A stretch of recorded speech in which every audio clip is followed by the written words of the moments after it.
Hi YouTube, welcome back to my channel. Just wanted to do a quick video and kind of run through one of the first issues that I encountered with the Can-Am Ryker. It's one of those things where I wish I had known ahead of time and it would have saved me some heartburn. So when I got serious about purchasing a Ryker, I started contacting the local dealerships that sell the Rykers around the Phoenix metro area, and they pretty much have a monopoly on the market and can charge whatever they want. And after dealing with their BS for a while, I decided to look outside of the Phoenix metro area and found that a place in San Diego would give me an out-the-door price that was not raking me over the coals. Set up the purchase over the phone. I did everything that was necessary and did a quick flight out to San Diego. It's about a 30-minute flight from Phoenix. Picked up the bike, not really ever have driven one, or actually I've never even driven a motorcycle before. So this was my first foray into any motorcycle or three-wheeled vehicle. So they just basically handed me the keys, and I needed to figure out a way to get back to the Phoenix metro area. One of the things I knew ahead of time was that you should not drive at freeway speeds for, let's say, the first 200 miles. What they're cautioning you against is having the RPMs set at a constant speed within the first 200-mile break-in period.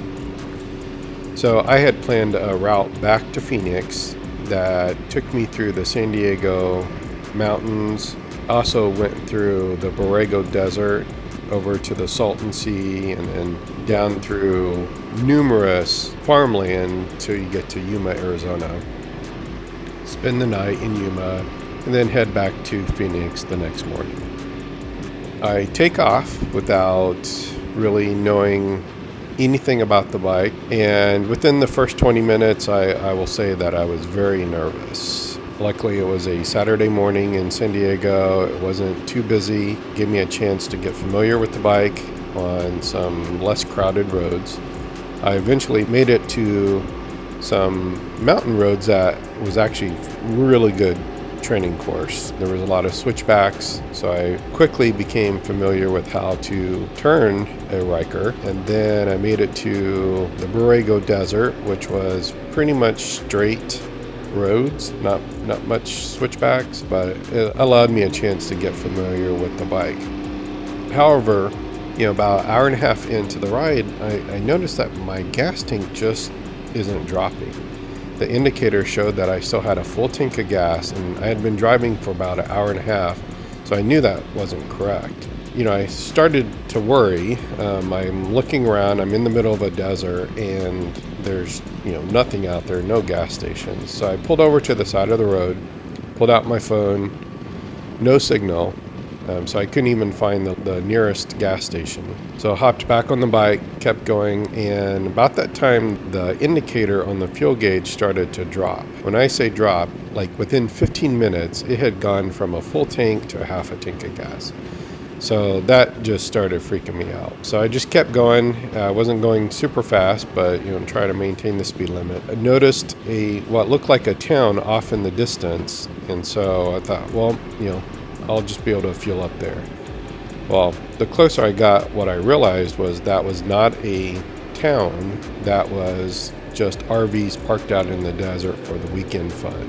So I pulled in there, and the Ryker garners a lot of attention. Everybody just wants to know, what is this machine? How do you like it, etc. So I was telling one of the guys that, I'm out here in the middle of the desert. All of a sudden, the gas tank starts decreasing quickly, and I don't see any gas stations around, so I'm concerned that I'm going to run out of gas. He's like, oh, no big deal. We got a 5-gallon tank here of extra gas. We'll just put some in there. And then they directed me to kind of backtrack and go up to Borrego Springs. That would be the nearest gas station. So I was able to backtrack and make it to the gas station in Borrego Springs. So I eventually made it back to Phoenix, and for the most part, I will take out the Riker on the weekends. It's just, a toy to drive around. But I wanted to give everybody a fair warning that you cannot go off of the fuel indicator on the Riker. I just don't understand what's so difficult in having an accurate fuel tank indicator. Just haven't been able to figure that out. Anyway, one thing I will tell you is I did some calculations, and I'm getting roughly about 150 miles out of a tank of gas. So if you have your tank almost full, you'll get around 140, 150 miles to a tank of gas.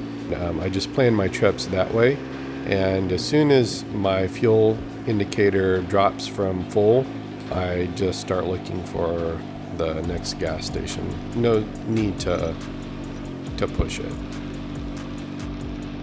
So I do plan on doing some chronicles throughout the next year of my time with the Riker. So please feel free to like the video, subscribe, and in the comments if there's anything that you want me to give you an overview of or give you my impressions of, just put it in the comments. So until next time, safe ridings and have a wonderful day.